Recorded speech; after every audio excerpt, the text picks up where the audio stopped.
করছে। এইটা হচ্ছে যে আমরা একটা কি চিত্রটা দিচ্ছি যে সমাজে, যে সমাজটা হচ্ছে পুরুষ, মুসলমান পুরুষদের সমাজ, তাহলে দেশটা কি মুসলমান পুরুষদের দেশ? এই প্রশ্নটা আমাদের করতে লাগবে এবং নারীদের করতে হবে, আর সকল নাগরিকদের, শুধু নারীদের না, সকল নাগরিক যারা প্রত্যেকটা মানুষ মনে করে যে একটা দেশের মধ্যে সবাইকে থাকতে লাগে।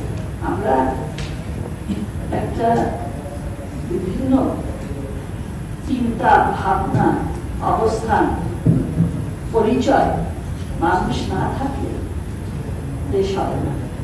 তারা যেটা বলেছেন যে, যেটা বলা হচ্ছে যে একটা হলো ধর্মনিরপেক্ষ, আর একটা হচ্ছে যে কি জানি বলছি যে বহুত্ববাদ।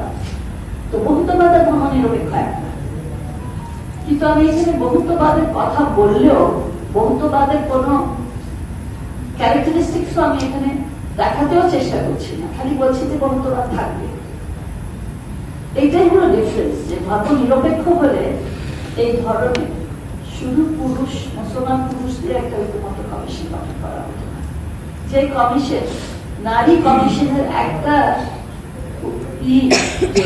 কমিশন যে সুপারিশ গুলো দিয়েছে, একটা সুপারিশও চিন্তা করতে সামনে এনে আলোচনা করার জন্য প্রয়োজন বোধ করে। যে অবস্থা এখন হয়েছে যে শেষ মেশে এসেছে যে আমরা 5% সব রাজনৈতিক দল মিনিমাম 5% আমরা নমিনেশন দিব নারীদেরকে, সেটাও পূরণ করার কোনো প্রয়োজন নেই।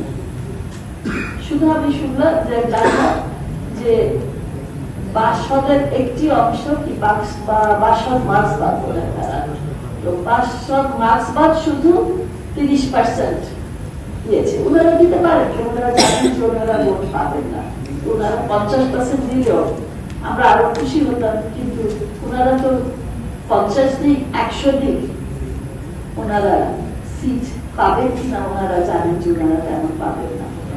তো এই বিষয়গুলো মনে হয় আমাদের প্রশ্ন ওঠা দরকার।